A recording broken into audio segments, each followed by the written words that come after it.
The next horse that will be making its way out to parade for us is by Tail of the Cat, out of a mare called Haylin. It's a filly who was foaled on the 11th of October 2009. Now we have 55% available in this horse. This lovely looking filly as she comes out now. Good presence about her as she walks in past us all here. 55%, each 10% share at $7,354. Tail of the Cat is by Storm Cat out of a Mr. Prospector mare, so he's got wonderful bloodlines there. Tail of the Cat's an outstanding stallion, excuse me, with over 72% winners to runners from more than 1,100 runners, with 70 stakes winners worldwide and over $87 million in progeny earnings. His best Australian progeny, a Glamour Puss, who Danny O'Brien trained, who won a Goodwood Handicap and also a Salinger Stakes. He also is the sire of Gathering, a winner of the Railway Stakes at Group 1 level. Falkirk, who was a gifted sprinter, winner of the Theomarks Quality, the Gilgai Stakes, and also ran quite well when tackling Royal Ascot a few years ago.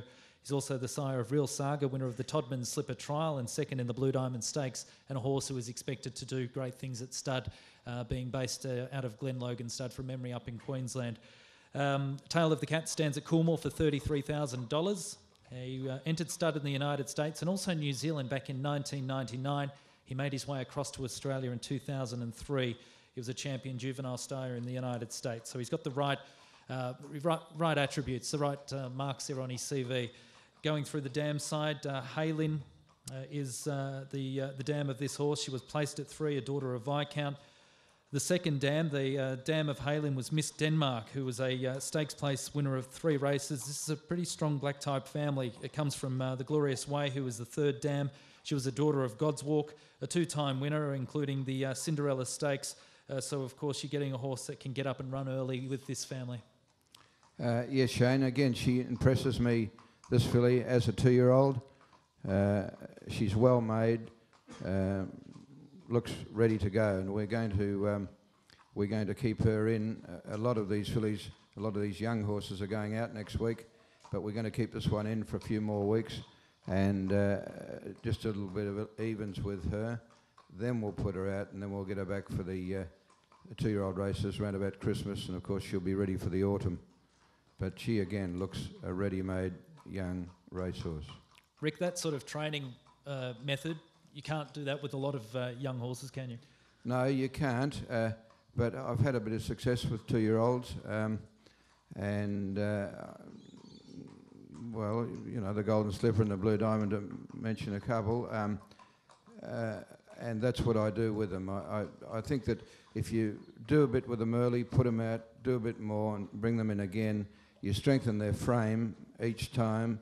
You get a few miles into their legs, toughen their shins up, and you end up with a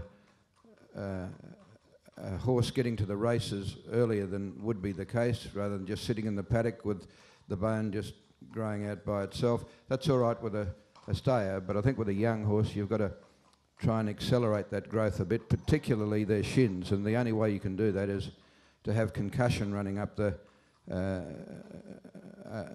shins to a certain extent, and the way to do that, of course, to have them in work.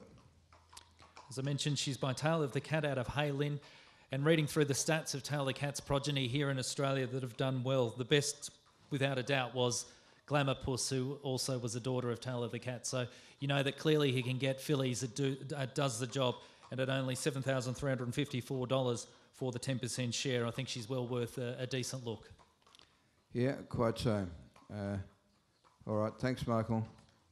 Yeah, when you consider what some of these yearlings bring at the sales, I've tried to buy value, and she's certainly that.